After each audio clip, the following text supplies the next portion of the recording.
Hello, America. My name is Dylan John, and you are listening to Nature and the Nation. For today's episode, I will be looking at Be Like the Fox by Erica Benner.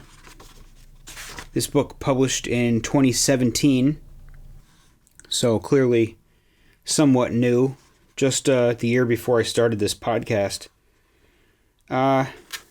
It's a biography of Machiavelli.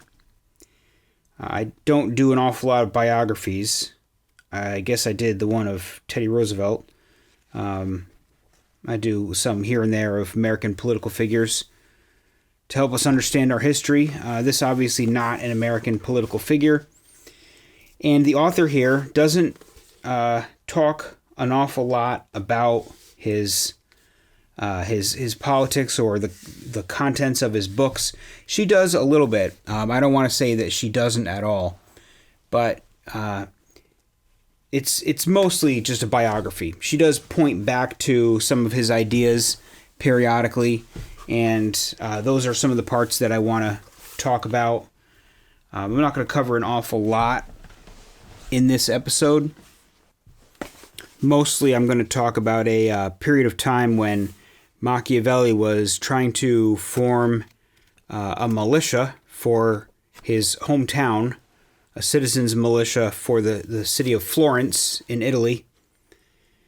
And but before I get to that, I want to discuss one section where she's talking about Caesar Borgia, where Machiavelli goes to visit Caesar Borgia, and Machiavelli talks about Borgia in The Prince.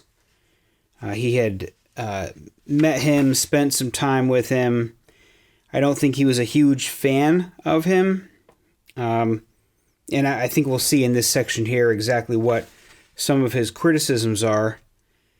And I think this is an important point here of Machiavelli's regarding fortune and what it is that makes a political figure, a prince, successful, and how they acquire their power, what mechanisms they use to acquire their power, if any, or if it just sort of power just sort of falls in their lap.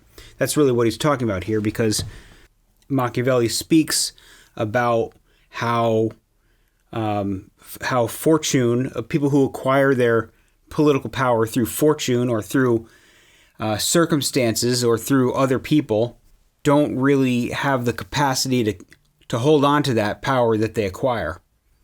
So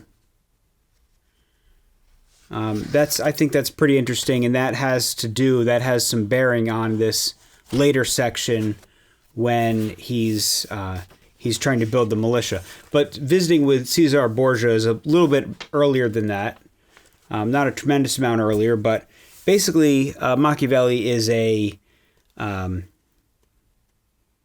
envoy. He's a representative of the city of Florence in the court of Caesar Borgia. And Borgia is the son of the Pope, and he has the backing of France. And so he has some French troops at his disposal. But he didn't really do anything to earn any of this. He got it through his father, and through just circumstances have kind of all fallen in place for him to achieve his position. And Machiavelli is skeptical about that, and about whether that's a sort of thing that is sustainable over the long term. One would think possibly not. So at this time, Machiavelli is in the court of Borgia, and observing him. He's writing back to Florence, communicating with them about all of the various things that happen, and he's studying. This is one thing about Machiavelli, is that everywhere he goes, he's constantly aware and awake and consciously paying attention to the things that are going on around him, the various people that he's interacting with. He's committing things to memory. He's learning. He's always learning from his circumstances, which is, I think, a pretty admirable trait. So, like all my episodes, I've got a couple sections here to read. I'll read this first one when he's in the court of Borgia, where the author says, quote, From all Niccolo had seen and heard in Imola, Caesar's power depends a great deal on flukes of fortune, and not much at all on his own far-sighted plans. Yes, he keeps getting new troops from France, but he can't rely on his own captains or soldiers, even those who are loyal, so far, to obey his orders. He has the men and horses and artillery to seize and intimidate cities, but not, it seems, the political skills needed to win over conquered peoples. Does he have what it takes to build a lasting state in the middle of Italy or anywhere? This, for Machiavelli, is the real test of any statesman's quality, his virtue. And while good fortune can help you conquer states, virtue is what lets you hold them securely. Caesar's secretary, Agapito, trumpets his master's green and virile fortune. With the remarkable reversal of his fortunes over the past few days, he tells Niccolo, "My duke is covered in glory, exceedingly fortunate, and used to winning." The Florentine Signoria, and anyone with half a brain should, he implies, want to jump on the wheel with Caesar and share what they can of Goddess Fortuna's bounties, lavished on her pet. Yet, as Machiavelli writes in his tercets on fortune, "You cannot trust yourself to her, or hope to escape her hard bite, her hard blows, impetuous and cruel, because while you are whirled about by the rim of a wheel that for the moment is happy and good, she is wont to reverse its course in mid-circle." More fool Agapito, if he does not realize that no one should entrust their safety to a man who depends on fortune. When people say a man is fortunate, they mean that good things happen to him, regardless of his own merits or plans. Fortune is sheer arbitrariness. It is the good or the bad that people experience without deserving one or the other. Caesar was fortunate in acquiring his state in Romagna because, without much hard work of his own, he got it through his father, in exchange for favors to the king. Now, with his allies in revolt, he is fortunate again, without doing anything to deserve it. He'll be rescued from his rebels by troops from France and ill-begotten money from the Vatican treasury. But King Louis might yet go cold on him. He has gone hot and cold before, and popes don't last forever. If anything, they tend to die more suddenly and mysteriously than men who are not popes, and leave any states they found with roots so few and so weak that they wither at the first wind. Caesar's courtiers might exult in their master's fortune, in the fire sent from France and Rome that keeps his spirits hot and cannonballs flying. But when Niccolo hears that this or any lord is fortune's darling, or when he writes it in his dispatches or poems or books, the words fortune and fortunate warn more than they praise. A very fortunate man is a man whose success you can't trust, a man you shouldn't bet on. You can trust success that arises from someone's hard work, intelligence, resourcefulness, and deep understanding of human nature, qualities Niccolo will come to associate with virtue in its fullest sense. So far, Caesar has exhibited little of these qualities. He hasn't needed them. That's the trouble with relying on fortune. You get so used to winning with the arms of others, with the weapons or money that other people hand you on a plate, that you never develop the qualities needed to stand on your own 2 feet. You never put in the labors needed to build up your own arms. You get spoiled. And if one day your benefactors pull out or depart this world, all your successes can come crashing down overnight. As he ponders Caesar's career until now, a series of contrasts starts to take shape in Niccolo's mind. States, or any kind of power over other people, are acquired either with the arms of others or with one's own, either by fortune or by virtue.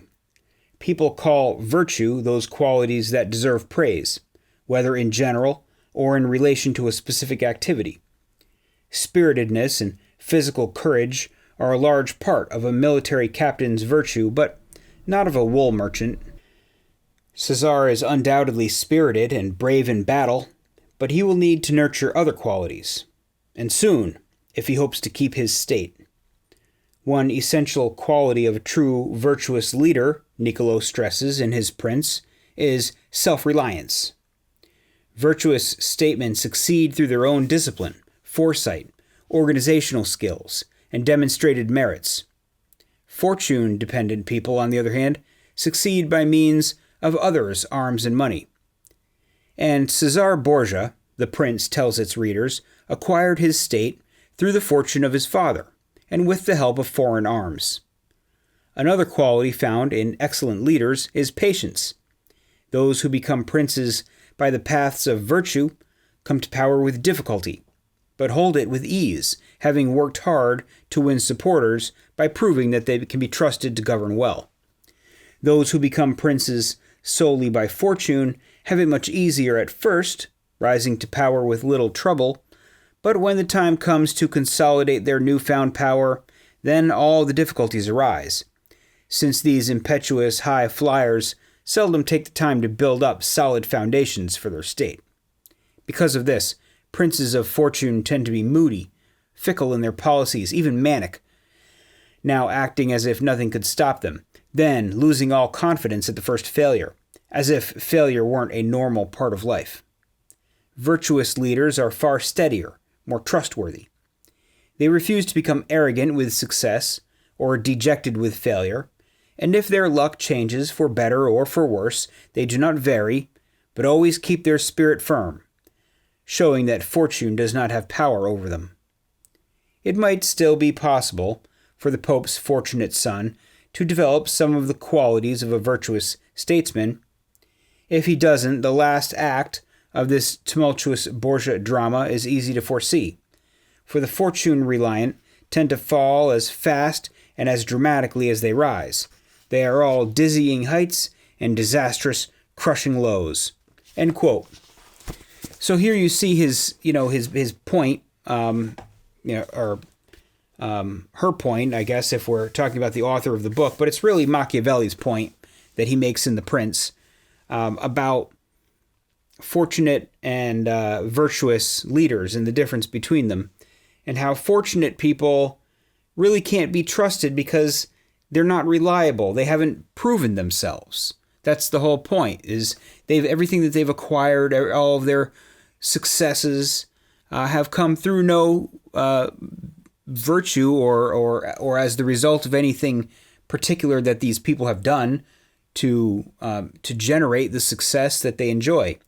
It has just been a turn of events that has put them in this position, and another turn of events could easily deprive them of their position. Whereas someone who has acquired their position or their power through a lot of hard work and over the course of time, this person is prepared for the ups and downs of life. They have the skills necessary to adapt.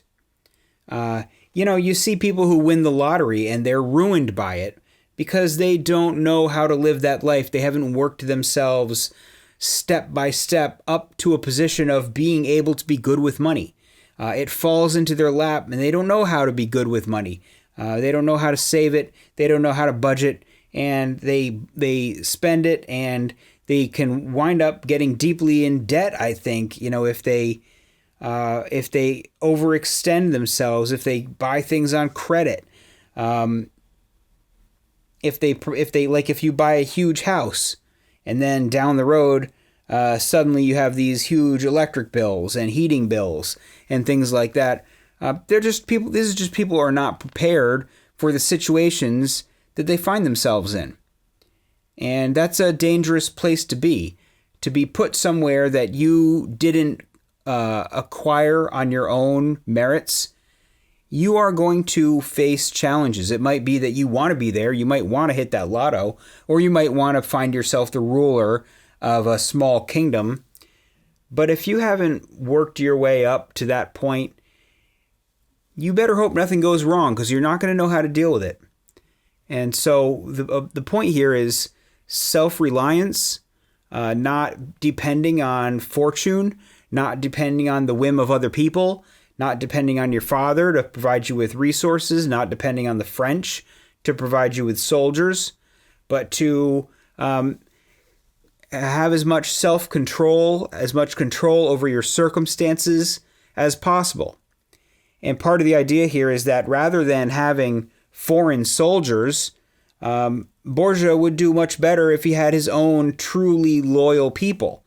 Because as we see shortly after the section that I just read, the King of France gets angry and withdraws his troops.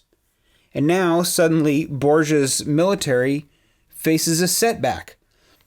If the troops didn't ultimately have their allegiance to the King of France, he wouldn't need to worry about what the King of France wants or doesn't want or decides to do with his army. So that's the main gist of that. An important point to remember just how necessary it is to be self-sufficient. We even see this in modern politics with Europe being so dependent on the United States of America. And then as the United States starts to grow a little bit tired of having to provide for this military protection of Europe and how much it costs us, when we start to say, yeah, we're not so sure we want to really protect you guys anymore, suddenly Europe finds themselves sort of like sitting ducks, since they don't really truly have the military capacity or the experience to properly defend themselves. That's not to say they can't or won't be able to somewhat rapidly ramp up their military spending to have a viable military force, but it's a conundrum they find themselves in when their security depends on the goodwill of the President of the United States. That's not really a position that they should have ever allowed themselves to be in. Anyway, I'm going to move forward to where he begins to build a citizens' militia for the city of Florence. And I think this brings me to an interesting point, is that Machiavelli really is a patriot of Florence. At this time, Italy is divided into all these city-states. So Florence is one of those, and it's one of the larger ones, and it's got control over a few other towns and I suppose cities. It controls Pisa. It has off and on, I guess, controlled Pisa, which I suppose could be considered another city at that time. But there are other villages and countryside and stuff that Florence controls, but it's not a huge territory by any stretch. It's just a section of Italy. And much of what Machiavelli does through his entire life is aimed at serving the interests of Florence, increasing Florence's defensive capabilities, increasing Florence's prestige. And I think that partly Machiavelli does, I think, see the problem with having all of these disparate warring city-states. I think he probably thinks that it's nice that each city-state can kind of be self-directed, but it's hard to imagine how these disparate city-states could withstand should, France or some other large kingdom decide that they want to try to overrun Italy, and Italy is in all these fractured, warring city-states with one another. Would it be able to properly defend itself? Maybe not. So I do think that Machiavelli sees some of the problems with these, with this political arrangement that Italy has. So at any rate, this is 1504, and Machiavelli writes a poem called Decanel, and in this poem he talks about the city of Florence for the past 10 years, basically like a history of the prior 10 years. So it's interesting because, the people who are in Florence, unless they're children, they remember the last 10 years. This is not like a history book where he's teaching people an awful lot of things. He's telling the people of Florence, at least, what they already know. They know what happened over the course of the last 10 years. But Machiavelli puts it into poem form, and he uses the poem to make points. So here she says, quote, "Though the element of randomness in human affairs that people call fortune can be powerful, contemporary Italians overrate its powers and underrate their own capacities to shape events. The Decanel's political message is that Florentines and other Italians are responsible for their own defenses. Their recent failures can't be put down to the bad luck of being exposed to foreign predators, but only to their own bad choices. If they ever face up to this uncomfortable truth, they might have some chance of standing up for themselves. By the time Niccolo starts to write his poem, he is hard at work on a remedy, and he plans to use the Decanel to help promote it among Florentine citizens. Until Italians have their own armies, nothing much would change. Events in the decades since 1494 have convinced him of that, and he wants others to wake up and realize it with him. Until recently a mere pipe dream, his fantasy of forming a Florentine citizen militia now has the support of some of the city's most powerful men.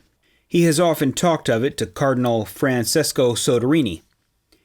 Inspired by his younger friend's confidence in his project, and impressed with his attention to detail, the Cardinal has taken Niccolo's idea to his brother Piero. A series of recent catastrophes in the Pisan campaign persuaded the Gonfalonier to consider the militia project. Once Caesar was gone, the Florentines had hired a string of mercenary captains to try their fortune again. They sent out galleys to block aid sent to Pisa from the sea. They tried to block the flow of supplies to Pisa by pouring vast amounts of money into a project aimed at changing the course of the Arno River, inviting all the best engineering brains in Italy to propose designs. Leonardo da Vinci was among those who entered but failed to win the competition. Secretary Machiavelli was appointed to supervise the project, which, through no fault of his, turned into a fiasco. The architects had badly underestimated the scale of the enterprise and the costs of materials and labor needed to complete it. Florentine money was finite, and popular patience was running out.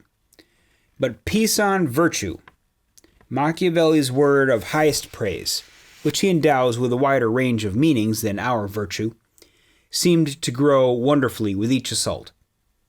For Niccolo, virtue can mean spiritedness, especially in battle. But the highest quality virtue included an aptitude for organization, industry, and far-sighted prudence.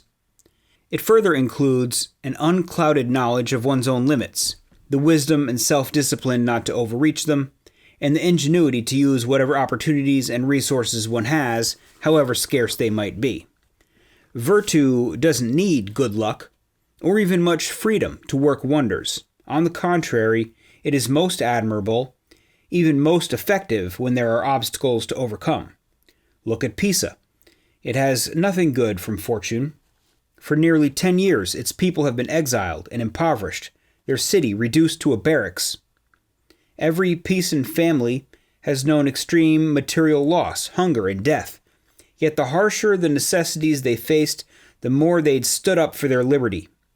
Their capacity for virtuous resistance against all odds makes a mockery of fortune's overrated powers.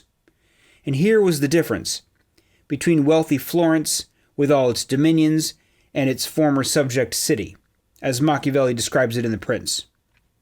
When cities or provinces are used to living under a prince, as the Florentines had lived under the Medici, once he is gone, they do not know how to live free, and are slower to take up arms in their own defense. But in republics like Pisa, there is greater life, greater hatred, more desire for revenge. The memory of their ancient liberty does not and cannot let them rest. Chroniclers from all over Italy came to Pisa to study the miracle of its resistance and sing its people's praises. Even Florentines praise their enemies' heroism and the most terrible spirit they show in rebuffing every attack. If only, some say, we could be more like them. In his Decanel, we first see Machiavelli combining three of his favorite roles: public educator, poetic oracle, and political game changer. Reformers have to educate as well, since the changes they enact are unlikely to hold fast unless people also change certain ingrained ways of thinking. Like drama, poetry reaches wider popular audiences than dry political treatises, and more vividly illuminates hard-to-digest truths. So here is a poetic history of our times, full of events everyone knows, since they have only just lived through them, quotable lines, memorable rhymes, a few local heroes and notable villains, Capone the brave Capon standing up to the French, the divisive Savonarola, the mercenary Paolo Vitelli and his avenging brother, blessed Alexander slain by heaven for inflicting hell on poor Italia, a history of the Florentines' past errors, but not a tirade. Agostino Vespucci reads drafts and loves it. He dreams of purchasing a printing press of his own. Let my dream serve yours, Niccolo. If you want your ideas to reach anyone beyond the government palazzo, you'll need a publisher.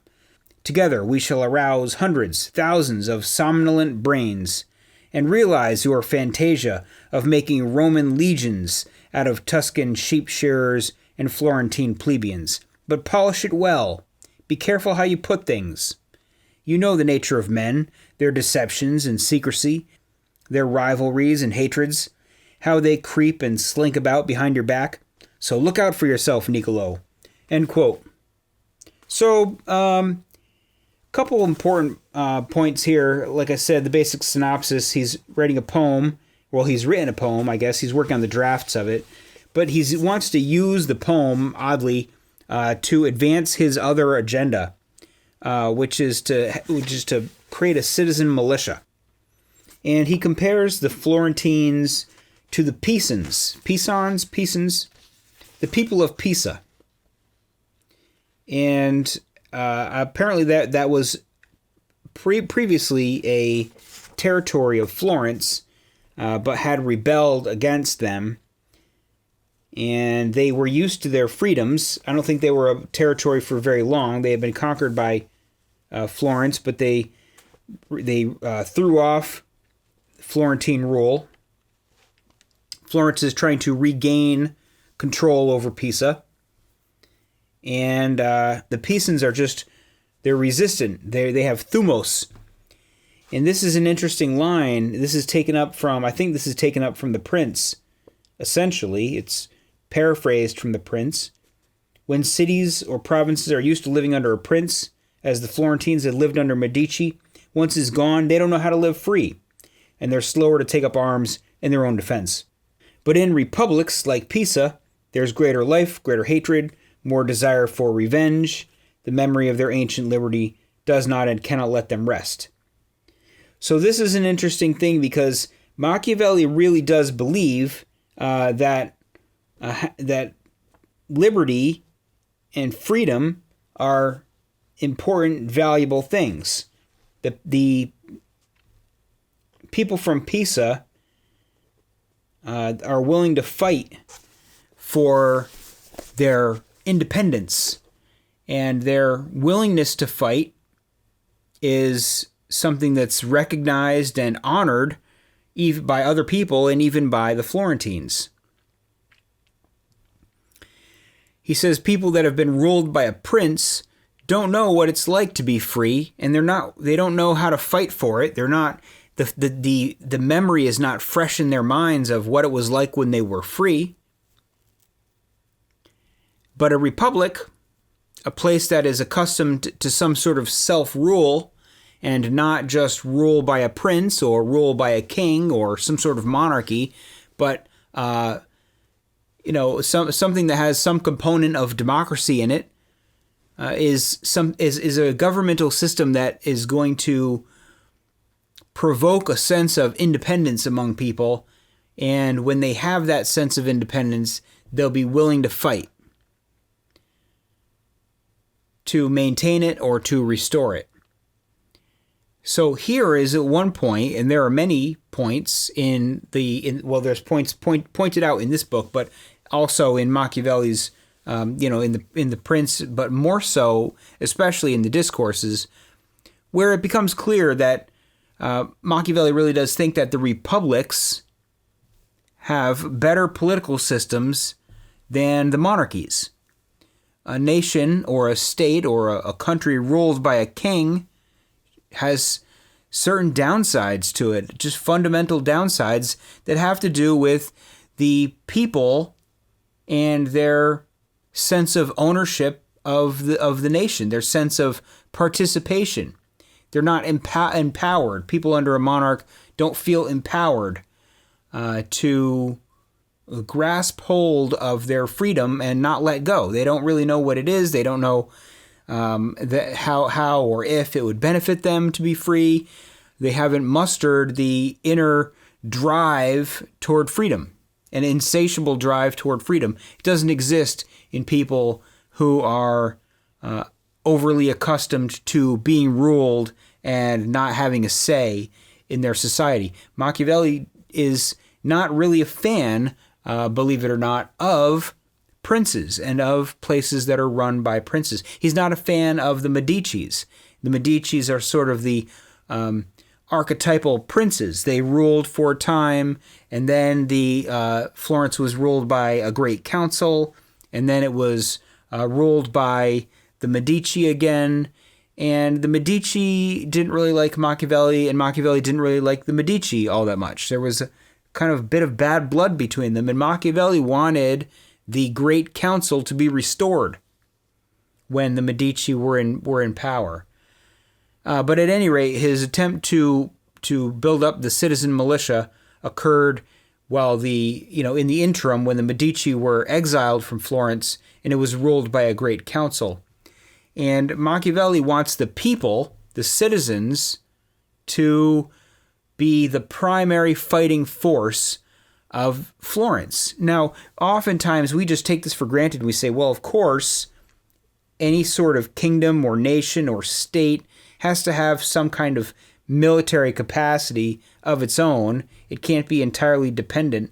But at the time, these are kind of small city-states, and it was fairly common to hire mercenaries or to depend on the King of France or to depend on some other entity, the Catholic Church, to provide you with things.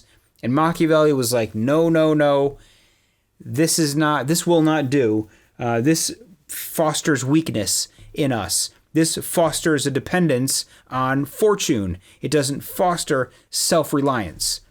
It doesn't allow us to be the masters of our own fate if we're not on the battlefield ourselves. Not to mention the fact that people who feel a true allegiance to their cause, an allegiance that comes right down to the very soil they till and right down to their own blood, those are people who will fight to the death. The mercenaries will surrender. They're fighting for a paycheck.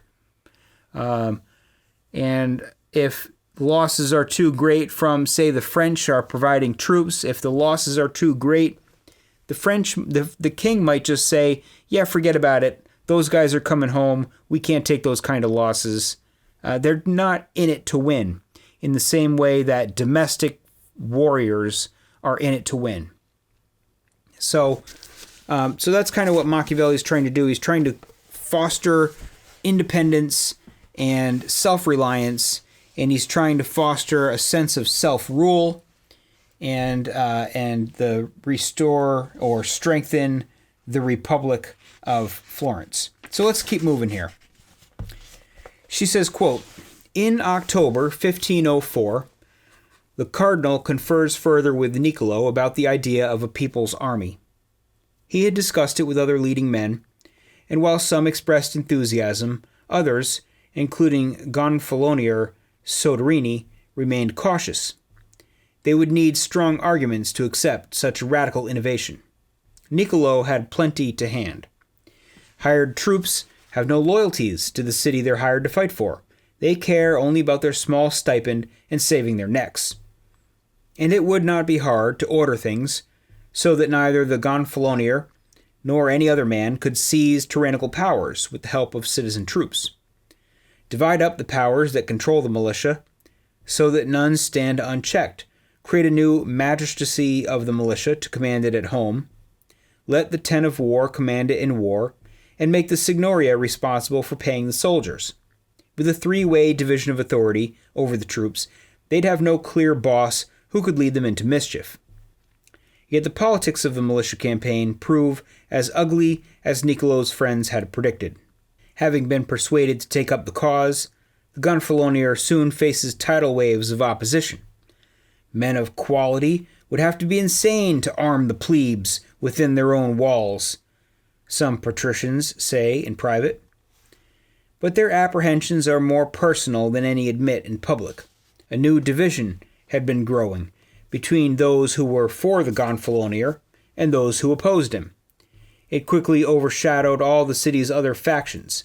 The permanency of Piero Soderini's position, so foreign to Florentine Republican traditions, makes opposition all the bitterer. The Gonfalonier for life might have nothing close to the powers of a monarch, or indeed any of the Medici first citizens. The powers of his office are sharply curtailed by the laws, which oblige him to work through the city's manifold magistracies and the Great Council. Yet from his first days in office, Soderini's enemies had rushed to paint the slightest show of independence on his part as the beginning of tyranny, starting with his decision to take his wife, Argentina, with him when he moved into his apartment in the Palazzo Vecchio, something no fixed-term Gonfalonier had been allowed to do. Since Piero Soderini tries to sell the militia as a popular enterprise, its opponents need to think how to turn the people against it. In meeting after meeting, the Gonfalonier and his allies run up against objections. Secretary Machiavelli takes note of every one. He ponders how best to answer them, confers with Soderini about the timing of his answers, fires him up whenever his ardor for the militia seems to be cooling. "You should freely admit," he says, "that the militia, like all great things, needs time to take root and grow, and must bring some risk in its infancy." Armed with Niccolo's memoranda, scribbled in the secretary's small, precise, forward-racing script, Piero Soderini returns to his daily rounds of committees and tells them the most prudent course is to do this gradually. As a first step, conscription could be restricted to certain parts of the countryside around the territories we hold. For now, we'll not form a citizen army here in Florence or in our subject cities. People need more time to get used to the idea and see the first results of our experiment. After a year or several years, if they like what they see, we can propose that our citizens should be conscripted and trained like their cousins in the countryside. In the meantime, Niccolo's notes advise, make sure that the country militias are infused with a clear notion that their purposes and the Florentines are one. There should only be one insignia for all the companies, no matter where they are based. They are all banded under one sign of the lion. Florence's mascot, known as the Marzocco, is a muscular lion, to which all your men are affectionate in the same cause, and provide that no native of a place where there is a militia company may be its constable, so that local loyalties cannot crystallize around military leaders. After more than a year of frustrating deliberations, Piero Soderini decides to take bold action, bypassing the usual practice of consulting with leading citizens at a special preliminary hearing. He persuades the Signoria and the Ten of War to authorize a first enrollment of soldiers in the countryside. At the end of 1505, the Ten sent Niccolo to the hilly Mugello and Casentino districts to start recruiting and training conscripts. End quote.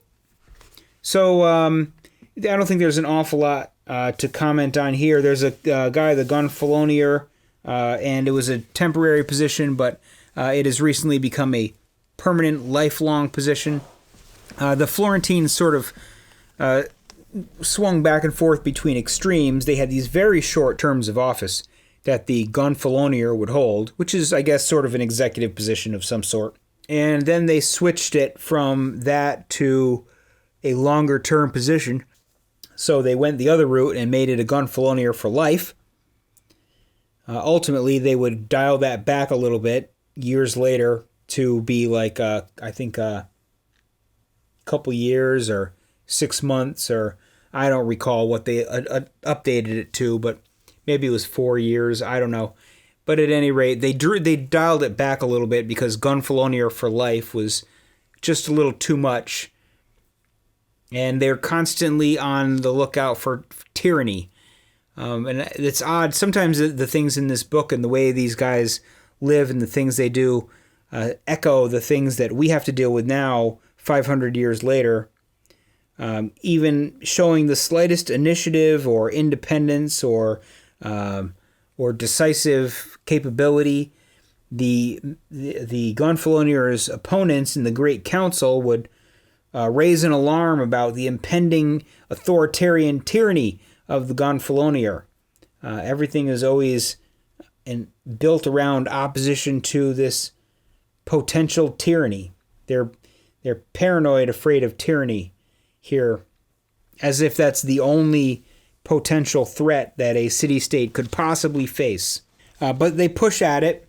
Machiavelli pays very close attention to all of the arguments against the militia and draws up counterpoints to help the Gonfalonier sell this to the Signoria, which I believe is represents the members of the Great Council. So after pushing it for many years, eventually the Gonfalonier just seizes the bull by the horns and makes it happen. And there are a couple of restrictions. The idea is to prevent local loyalties from overtaking the unification of this militia. So they're all going to have one insignia. They're not going to have their own local insignias. They're all going to have the insignia of Florence, which is a lion, and the regional kind of centers for these militia, like, I don't know, I guess the troop organizations are not going to be led by a local. She says, no native of a place where there is a militia company may be its constable. So this is in order to make sure that this particular militia company is not loyal first to its locale. It has to be led by someone from some other district. Interesting. These are the challenges that they faced. They were constantly worried that if they armed the people, if they had this citizen militia, the people would use the fact that they've been armed and trained and would rise up against the rulers of the city. There's a constant paranoia. And that's why they start in the countryside. They say, we have a walled city here. And if the people in the countryside get rambunctious, we can just put up the walls. But if we train the people in the city and we give them arms, we give them weapons to use, or we train them in the use of weapons or what have you, there's a real potential for problems. So Machiavelli says, well, everybody eventually needs to join, or not everybody needs to join, but every city, every geographic area needs to be able to commit people to the militia. Because they're terrified, the leaders are terrified that the people in Florence, the working class people within the city walls, would rise up against the leaders. And Machiavelli's idea is, well, give it a little time. Eventually, we'll see how it goes. So, moving on, she says, quote, Niccolo spends the first days of January 1506 recruiting in the small town of Borgo San Lorenzo. While most of the men obey the summons to present themselves at enrollment, a fair number fail to show up. People are always suspicious of new things, and not without reason. Give them reasons to trust. What's the problem? Niccolo asks his newly registered infantrymen. Are they afraid of losing time at work? Do they shy away from bearing arms? Maybe some, they mumble, not wanting to betray their acquaintances. Then someone speaks up, saying mostly they're afraid that when you take their names, they'll have to declare their property and be assessed for new taxes. The Florentine secretary reassures them. When recruiting for this militia, we ask only about a man's age, not what property he possesses. Worries assuaged, more people start coming forward freely. Many, Niccolo writes to the 10, seem eager to take part in a force they hope might bring long-awaited success. He attends public ceremonies, held to inaugurate local branches of the militia, a blend of traditional religion and civil devotion, involving both priests and secular authorities. Niccolo had designed the proceedings himself, instructing local officials to repeat the same formalities twice a year. First, all the people of a district, men, women, and children, hear a special Mass of the Holy Spirit. Then a local official reads out a declaration of the conscript's duties and the penalties incurred if they shirk them, and admonishes them to conserve their union and fidelity. One by one, placing their hand on the Bible in view of the entire populace, they take an oath to observe these commitments as sacred. Recruitment proves more challenging in some places than others. The men of the Decumano district ignore the summons, refusing to train alongside men from neighboring villages who, someone tells Machiavelli, have been their enemies since the dawn of time, or at least since someone's grandfather committed the first of a long series of hazily remembered yet unforgivable offenses. Niccolo uses all his powers of persuasion to overcome their resistance. He meets with village leaders, patiently explaining that good service would be rewarded by special premiums, tax breaks, or amnesties for men charged with crimes, while men who persist in disobeying would be subject to stiff financial penalties. At length, he manages to enlist some 200 men from Decumano, writing to the 10, "If anybody back in Florence thinks this job can be done more quickly, he should try doing it himself, and he'll see how hard it is to bring together peasants who fear they'll stop breathing if the precious flame of their ancestral hatreds starts to dim." Nevertheless, Piero Soderini's opponents do their best to magnify these difficulties, saying, "What else can you expect from an army of peasants? It's their nature to disobey orders and wallow as petty rivalries." That so-called nature, Niccolo tries to show them, is the product of a long-standing habits and customs that can be changed, though not easily. When the country people have some experience of this militia and start to recognize its benefits, their men will enlist more readily. End quote.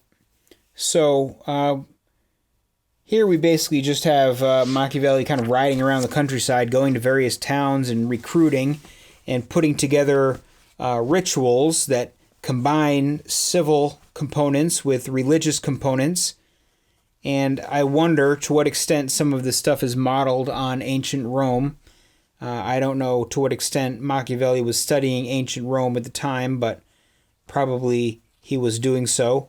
He's definitely a fan of the ancient world and does a lot of reading, although most of that tends to happen a little bit later when he's no longer in good favor with the leadership of Florence. And he has a little bit of time to kill, but he's probably been studying up a little bit, so he sees the sort of synthesis of the religious and the secular government.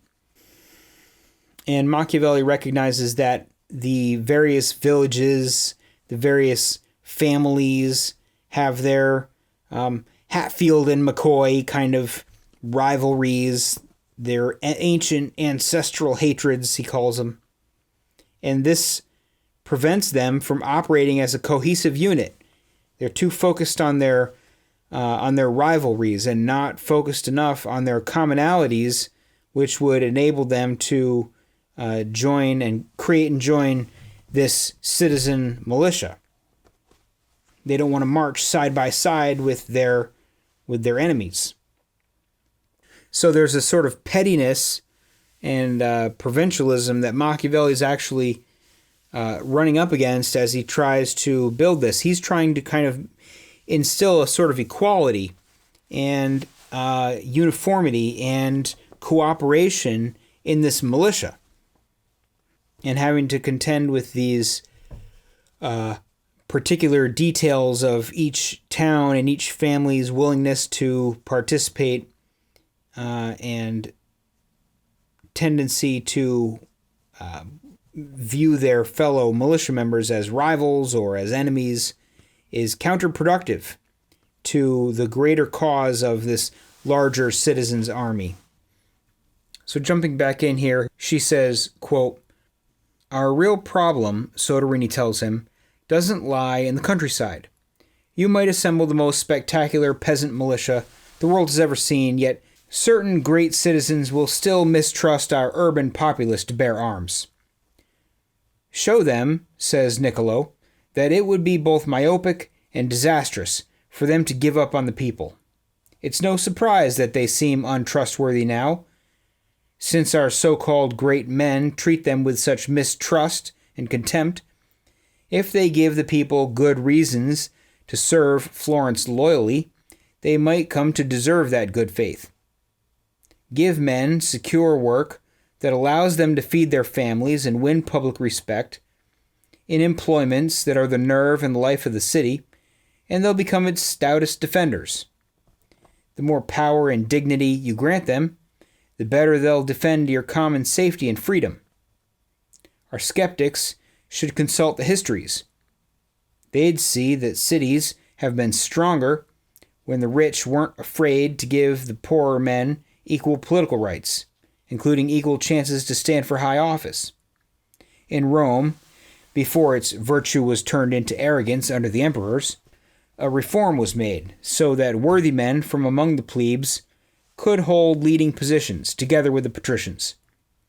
So they were filled with the same virtue as the nobles, and as a result, that city, by growing in virtue, grew in power. These ideas become constant refrains in Machiavelli's later works. A strong army and strong walls are not enough to make a strong state. People's attitudes are the real key to a leader's or state's power. Therefore, military reforms need to go hand in hand with social and political ones. A well-ordered political economy that ensures a decent living for all a city's people is one of the main foundations of a city's military power. And cities whose people are free, secure in their livelihood, respected and self-respecting, are harder to attack than those that lack such robust arms. But for now, he holds back from saying too much. Soderini can hardly stand up before his fellow patricians and tell them that to make a strong home army, they need to treat men from the artisan and laboring classes as near equals. Nothing would more swiftly kill Niccolo's reformist dreams. Instead, speak of small measures.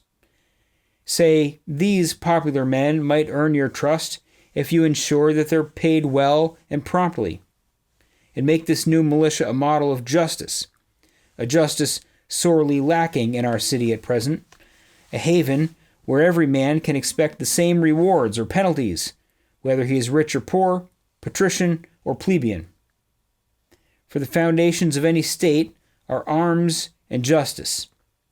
Establish laws that say clearly when and how to punish soldiers or captains' misconduct, make punishments strict, and apply them impartially to every soldier, regardless of his rank or personal connections. Show them that this new militia will tolerate no bribery or special favors for friends. Where there's justice of this kind, conscripts are more likely to obey commands, for justice makes the entire army obedient, while where it is not there, there are no arms. In the meantime, Niccolo tells Soderini, we can always do more to sell our project to the people. If the militia becomes a truly popular thing, the patricians won't be able to kill it. Carnival season is approaching. Niccolo sends orders to district captains to prepare their troops for their first major exercise to be performed before the Florentine public. Show these urban skeptics, he says, what their coarse Tuscan countrymen are made of. Prove that strict discipline and the right motivation can transform woodcutters and pig farmers into top-notch soldiers. End quote. So, interestingly, this is really about the people in the city, who the leaders of the city don't want to arm because they're afraid of them. And Machiavelli says, well, it's no surprise that they're afraid of them because they've treated them so poorly. And of course they don't want to arm them after treating them that way. And she says that this is something that comes up in Machiavelli over and over again in his later writings, that weaponry is not enough to have a viable city-state. Military power is not enough. You have to have the support of the people. If the people are in opposition to you, you will have a difficult time every step of the way. And ultimately, you will probably lose your land or lose your position or lose your kingship or whatever it may be, because the people are not going to be on your side and they're going to revolt. So you have to have, in order to have a prosperous nation, you have to have prosperous people who are able to feed themselves, able to feed their families. That's how you're going to develop the loyalty of the people. That's not to say that you have to implement some sort of communist agenda to make sure that everybody, no matter what they do, everybody gets the same thing according to their needs. Machiavelli is not a communist, but he definitely says, you have to have a system that doesn't just screw people over. They have to have jobs available. They have to have money. They have to have laws that treat everyone equally. And if you have these things, if you have a happy population that supports you, you're going to have a much better go of things than having to rule over a hostile population, in some sense, the way the Florentines currently do. So he's a bit of a reformer in the sense that he wants he believes that Florence is its people. And this is, I think, where Machiavelli can even be seen as a bit of a nationalist in a way. He's not totally concerned about the territory of Florence as much as he's concerned about the people of Florence and the people's well-being. He thinks that the people's well-being and the government's well-being, the patricians' well-being, the plebeians' well-being, it's all sort of bound up together. And the city won't be successful if it doesn't have a happy, prosperous population. Another interesting thing he says is that Niccolo believes that if the militia becomes popular among the common people, the patricians, the leaders of the city, the aristocracy, won't be able to do anything to stop it. Its critics, who are opposed to Machiavelli, are just going to have to deal with it, because if the people support it, they're going to have a real hard. The aristocrats are going to have a real hard time. The patricians are going to have a real hard time stamping it out. And that's pretty interesting when it speaks just about the power of the people that is not really being tapped into or acknowledged by the leadership. So I think I'm just going to wrap it up right there. Thanks a lot for listening, and I'll talk to you again next time.